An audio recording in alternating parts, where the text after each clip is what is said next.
GPAT का paper नहीं हुआ है, रिजल्ट नहीं आया है, बहुत सारी चीजें क्या है डमाडोल हुई है, खिंडा नहीं है, फैल गया है। 14 मई का ये नोटिस है पीसीआई का। उस नोटिस में पीसीआई जी ने क्या बोला है, फार्मेसी काउंसिल को बोला है कि भैया हमारा हिस्सा हमें दे दीजिए।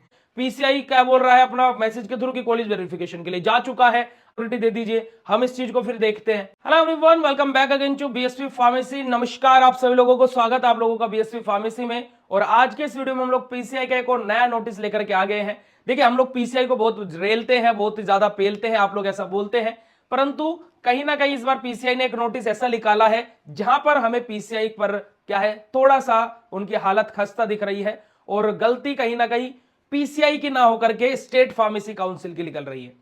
देखिए, जीपैट की स्कॉलरशिप की बात ले है ना, जीपैट का जो स्टेफन है 12,400 रुपए, वो अभी तक रिलीज नहीं हुआ है 2023 के बच्चों के लिए।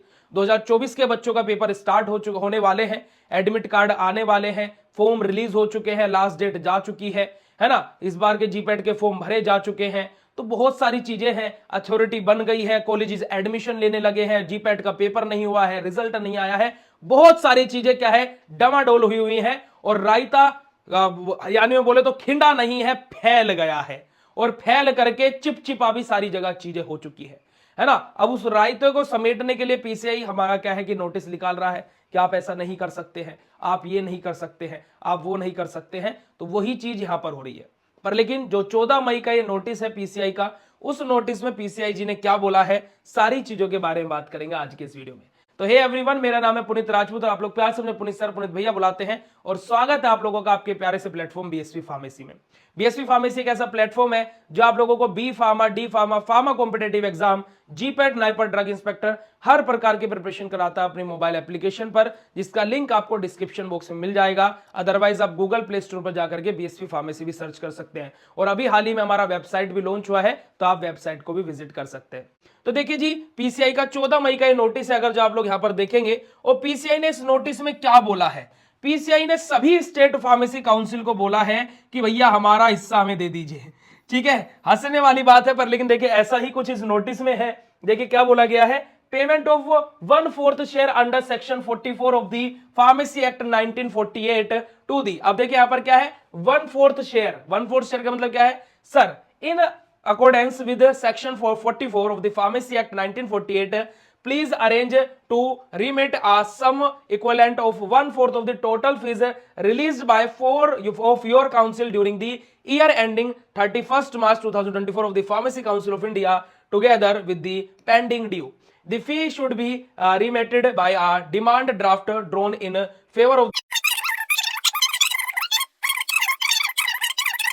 अब देखिए यहां पर क्या है, देखिए जी, अगर जो हम लोग बात करें फार्मेसी काउंसिल ऑफ इंडिया की, तो फार्मेसी एक्ट 1948 के बारे में सेक्शन 44 में क्या लिखा हुआ है कि जितना भी स्टेट फार्मेसी काउंसिल एक साल में, एक ईयर में अर्न करेगी, उसका 1/4 हिस्सा, 1/4 हिस्सा क्या है जी, pharmacy council of India PCI को, जिसका हेड ऑफिस न्यू दिल्ली में है, उनको दिया जाएगा। अब एकेडमिक ईयर क्लोज कब होता है सभी को पता है, 31 मार्च को किसी भी साल का, जैसे 2024-25 का एकेडमिक ईयर कब खत्म होगा, 31 मार्च को। 1 अप्रैल से नया ईयर लग जाता है ना। यानी कि जिसको जीएसटी फाइल करनी होती है, जिसको अपना पूरा का पूरा डाटा, पूरा साल का जो भी टर्नओवर है, कितना इनकम हुई है, वो सब कुछ क्या है 31 मार्च को अपना क्या है डाटा सबमिट होता है।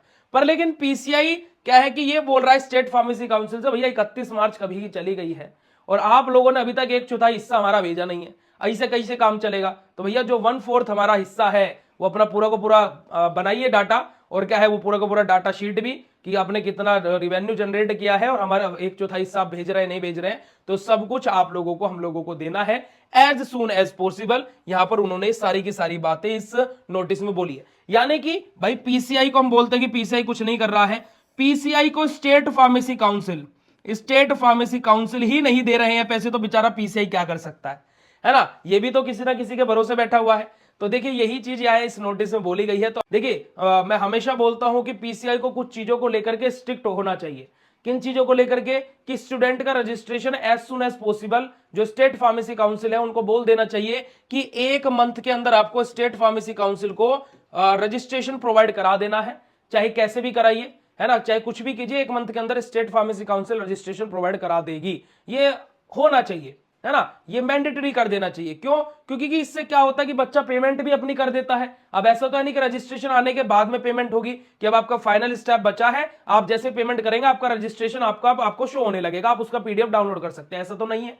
क्या होता है कि पहले ही पेमेंट हो जाती है, फिर उसके बाद में उसके लिए हम लोग क्या है अपना आरटीआर फाइल करें, है ना, हम लोग अपना क्या है वहां पर चार्जशीट अपना क्या है चार्ज एक 10 या 15 रुपए का वो जाता है कि हमारी कार्रवाई नहीं हो रही है, उसको फाइल करें। तो बहुत सारी चीजें होती हैं, पर लेकिन इसमें क्या है एट द एंड स्टूडेंट ही परेशान होता है। उसमें जो फार्मेसी काउंसिल, अभी मैं जैसे उत्तर प्रदेश फार्मेसी काउंसिल की बात करूं, हमने अभी क्या है कुछ स्टूडेंट के रजिस्ट्रेशन नहीं आ रहे हैं, हमने उसके ऊपर एक डेडिकेटेड वीडियो बनाया था, उसका लिंक इधर इधर आपको कहीं मिल जाएगा, आई बटन इधर किधर आपको इधर की तरफ दिख रहा होगा। अब क्या हुआ कि हम लोगों ने जो यूपी यानी कि उत्तर प्रदेश फार्मेसी काउंसिल है, उनके जब हेल्पलाइन नंबर पर कॉन्टेक्ट किया तो हमने बोला कि जी हमारे साथ में ये इश्यू है, हमारा रजिस्ट्रेशन नहीं आ रहा है। तो उनका तरफ से एक कॉल का मैसेज क्या आता है कि आपको क्या टेक्निकल प्रॉब्लम है। देन वी आर सेइंग कि मैम टेक्निकल प्रॉब्लम की क्या बात है, रजिस्ट्रेशन अच्छे से हो गया, स्मूथली हो गया, टेक्निकल प्रॉब्लम तो ये है कि आपके डॉक्यूमेंट वेरिफिकेशन उस टाइम पर हो गए थे, अब आप बोल रहे हो इश्यू क्रिएट हो गया डॉक्यूमेंट में, री अपलोड भी कर दिया, फिर भी प्रोसेस आगे नहीं बढ़ रही है।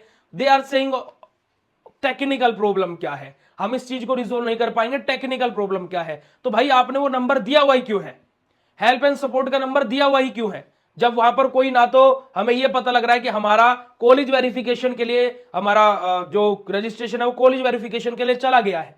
मान लीजिए एक मैसेज आता है जब कॉलेज वेरिफिकेशन के लिए जाता है कि आपका कॉलेज वेरिफिकेशन के लिए आपका जा रहा है, कॉलेज में फोन करके पूछते तो अभी वेरिफिकेशन के लिए आया नहीं है, पीसीआई क्या बोल रहा है अपना मैसेज के थ्रू कि कॉलेज वेरिफिकेशन के लिए जा चुका है। अब हम किसकी बात माने एक स्टूडेंट, तो इस चीज पर तो पीसीआई को ही एक्शन लेना पड़ेगा ना, वरना बीएसपी फार्मेसी का अथॉरिटी दे दीजिए, हम इस चीज को फिर देखते हैं, है ना। तो भाई कुछ ना कुछ तो कीजिए ताकि कि बच्चा परेशान ना हो। और होप सो आप लोग भी ये चीज कहीं ना कहीं फेस करेंगे, अगर जो जिसने रजिस्ट्रेशन के लिए अप्लाई किया हुआ है ना, तो ये चीज आप लोग कीजिए। और अगर जो आप लोगों को ये चीज अच्छी लगती है तो भाई ये लिंक क्या है आप पीसीआई के पास भेजा करें, पीसीआई को ट्वीट कर दिया करें, और हम तो ट्वीट करने के लिए तैयार है अगर जो आप लोगों का सपोर्ट हमारे साथ में है। ठीक है जी। तो पीसीआई की कोई हम लोग अभी फिलहाल तो इस नोटिस के थ्रू पीसीआई की कोई गलती नहीं मानते हैं, क्योंकि स्टेट फार्मेसी काउंसिल ही जब पैसा नहीं दे रहा तो क्या कर सकते हैं। वीडियो कैसे लगा आप लोग कमेंट करके जरूर बताइएगा, और मिलते हैं फिर आप लोगों से ऐसे नेक्स्ट इन्फॉर्मेटिव वीडियो में। तब तक के लिए बाय, शुक्रिया, नमस्कार, जय हिंद।